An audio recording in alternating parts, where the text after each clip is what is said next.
In this video, we'll be going over your standard production reports. So ideally, in most use cases, you'll be using this directly after your weekly cutoff time.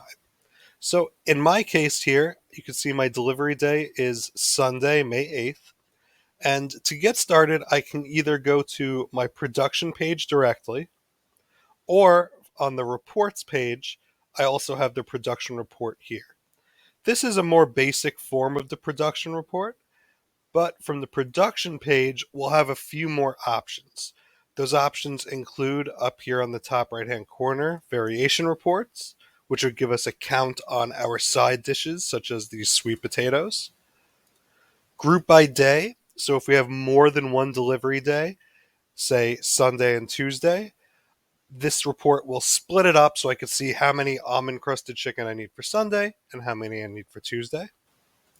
And of course, you could sort through the production report by using the date dropdown.